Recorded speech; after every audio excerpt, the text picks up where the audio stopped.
you remember in the last video, I told you about finding this rare Cocteau Twins record at a random pop-up record sellers as part of an antiques fair in Bath, England. Well, after buying the record, we had to go in and check out the antiques fair. I know antiques fair sounds kind of grand, but it was in a parking lot. But the vendors had some amazing things. What immediately caught my eye was this painting, and I bought it. It's this beautiful oil painting of a ship at sea. I love the frame. It looks to be burled wood, maybe, and it's in good condition. But it's the palette of colors that really drew me in. These beautiful inky shades of blue and green with this sepia-tinged light in the clouds. It's really beautiful. I can imagine it going on a dark wall and it would just pop and glow. I think it would look really good with the other art that I already have in the house. And most importantly, I could fit this painting in my suitcase to come home. One vendor over had some vintage perfume bottles.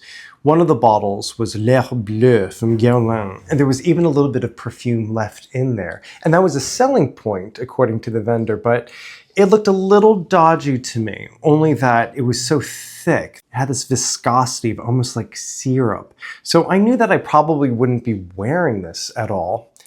And I love L'Air Bleu, but I don't need to have this bottle.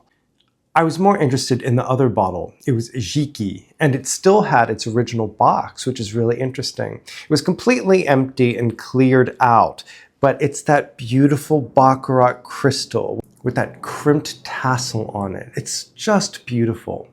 I know a lot of people who obsess over Jiki because it's such an interesting, weird scent. I remember the first time I ever smelled it. It's this combination of lavender and vanilla, but there is so much civet, which makes it quite unexpectedly animalic. In fact, the first time I ever smelled it, I thought something was wrong with it. I thought, is it supposed to smell like this? That's pretty interesting. It was a groundbreaking fragrance in so many ways.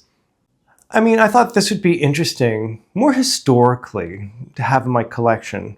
So I put an offer in, almost what he was asking, but I shaved off a few pounds for good measure.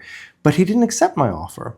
He said that the price that he set was already too low.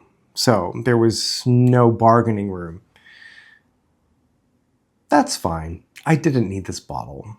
We went into central Bath, and if you haven't been, you should really go. It's such an incredibly beautiful city. And we found this bookstore called Topping and Company.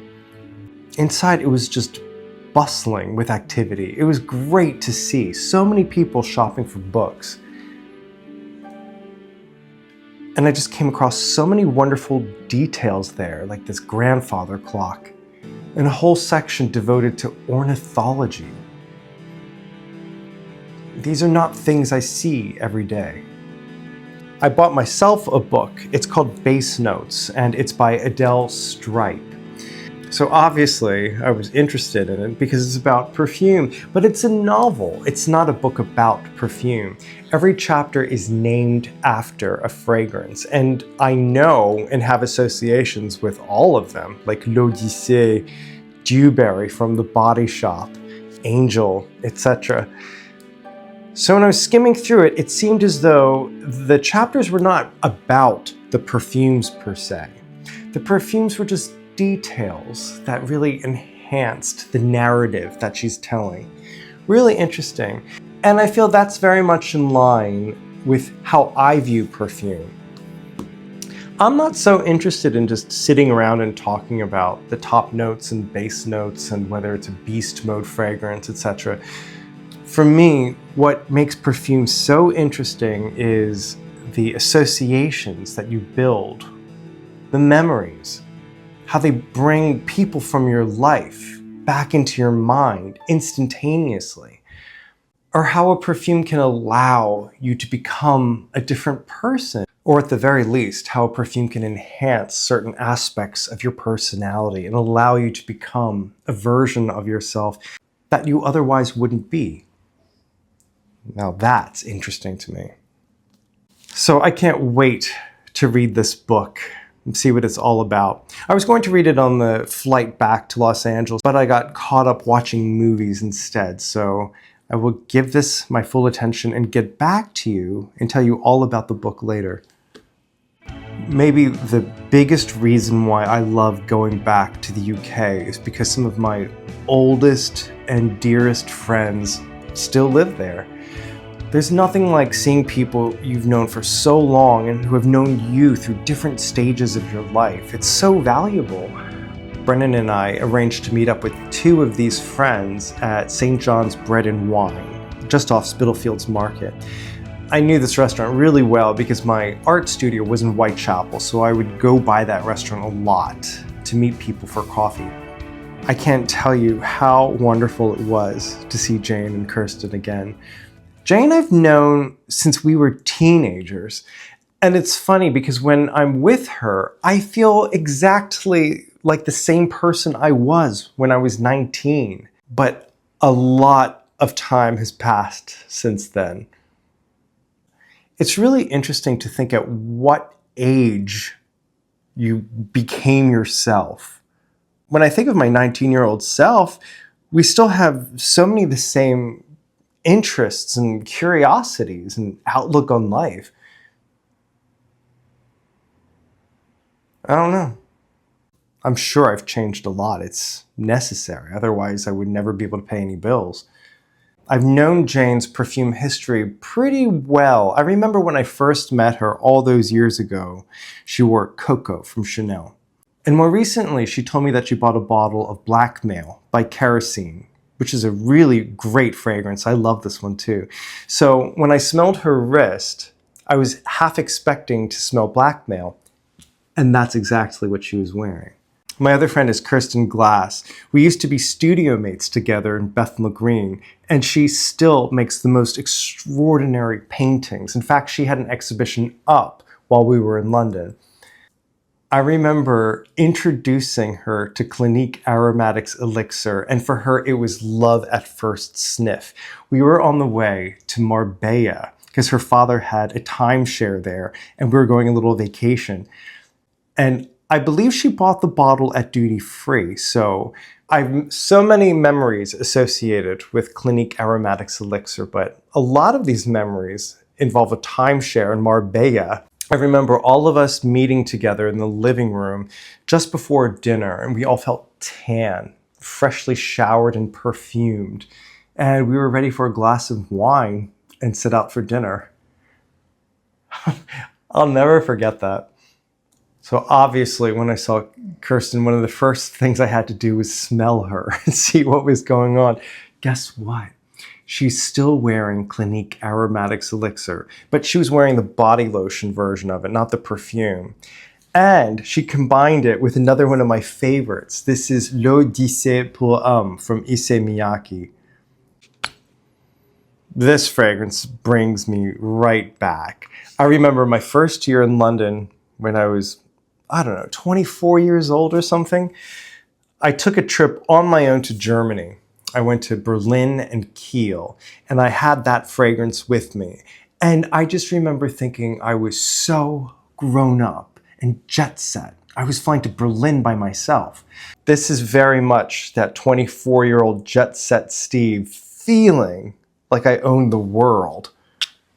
It was so good to smell on Kirsten in combination with all of that patchouli from Aromatics Elixir. And just to make it that much more interesting, she has a patchouli room fragrance at home that she just misted all over herself. So she had multiple layers of patchouli on. That's brilliant. One of my favorite perfume memories involves Kirsten. We used to go into Liberty department store together sometimes when we would take a break from studio. And I remember just smelling so many fragrances with her. And she had this very particular way of trying on scent. She would take the bottle and go to the closest mirror, usually in the makeup department, and spray herself while watching. I thought it was the most interesting thing that she watched herself while applying perfume. That's genius, of course. You're becoming a person when you put on scent, and she wanted to witness that. When I saw Kirsten at St. John's Food and Wine, I reminded her of this, and she had no idea what I was talking about. But that's fine. I've had friends tell me about things that I've said to them in the past, and I have zero recollection. It happens. So no trip to London would be complete without a visit to Liberty. I always find interesting perfumes there. There's just something about the space itself that makes me want to smell perfumes. And this visit was no different. I checked out the new perfume lounge on the lower level. I'd heard about this, and it was very beautiful. But honestly, most of these brands I was already very familiar with. I sell a lot of these brands for a living. I did find a fragrance for myself, and it was on the ground floor by the skincare, and it's from a brand called Chantecaille. I have to say that when I lived in the UK, Chantecaille was always one of these brands that I'd see at Liberty. But since moving to the United States, I never hear anything about that brand. I'm not sure if it's very popular here. Because it reminds me of Liberty, and I didn't know their fragrance as well, I smelled all of them, and I have to tell you, I loved them.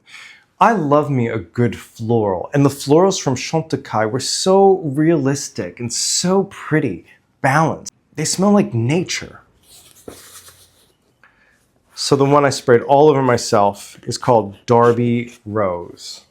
Now I love this bottle, it's beautiful. I'm not so sure about the little crystal moment at the top, but it doesn't matter because the smell is incredible. To be honest, this fragrance actually reminds me of a rose perfume that Kirsten used to put on when we'd go to Liberty together. Maybe that was the appeal to me, but it's that perfect dewy garden rose with just a little hint of citrus, the way that some David Austin roses smell. Speaking of, I have a little bit of an obsession with David Austin roses and have several planted in my garden here in LA, and they're starting to bloom now. I pulled up Derby Rose on my phone just to read a little bit about it, and when I found out that this fragrance was actually inspired by a David Austin rose, I had to buy it, clearly. I smell so much Turkish rose in this scent and just a little bit of fruit. The combination reminds me a little bit of Une Rose, or now it's called Rose Tonnerre from Frédéric Malle, which I have in my collection, but for me that's a little too fruity and a little too sweet. This has that light airiness that I really want in a garden rose. So for the rest of my time in London, this is how I smelled. I sprayed myself from head to toe with Derby Rose. And I'm so glad I got it. I have not heard of anyone talking about their fragrances, and they should be talked about. They're incredible. I remember the collection also had an incredible tuberose, an incredible gardenia. So I'm gonna try and find a place in LA that sells this, although I don't know if it exists. This might have to be an online thing for me. After leaving Liberty, I had to pop over to Mayfair and check out Jermyn Street. I always loved going into florists. I remember going into florists specifically to buy soap. And I got soap that was on sale, and it was the Malmaison Carnation. They stopped making that.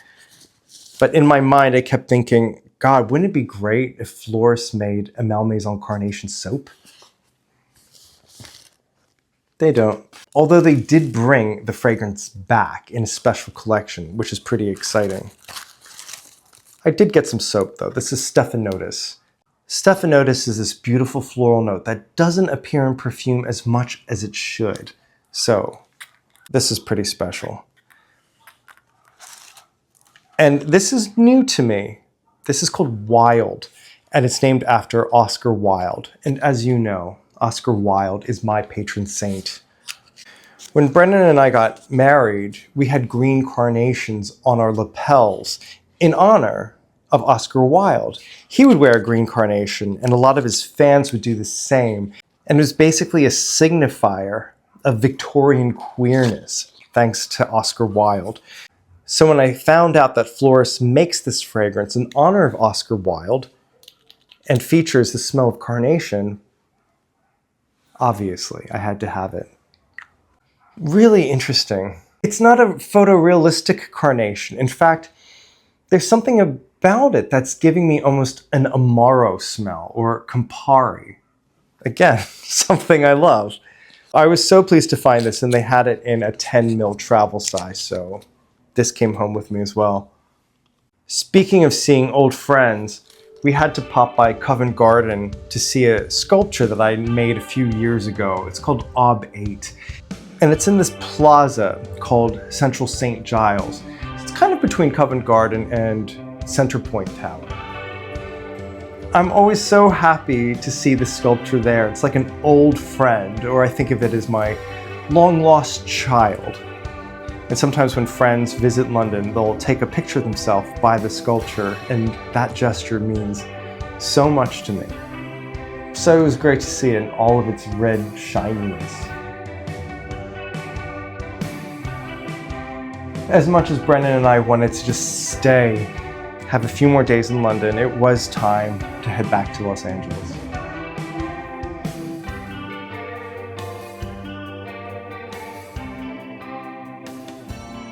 This is a bottle of jam that Rob made for me.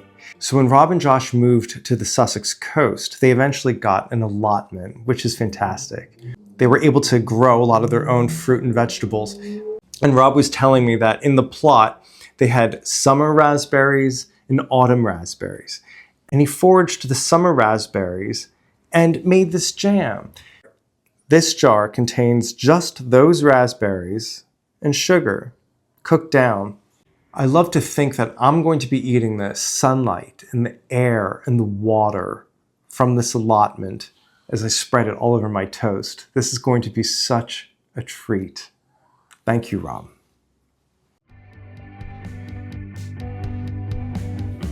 Now that I'm back, I have some writing to do. I got this ink at a really cool stationery store in Bath.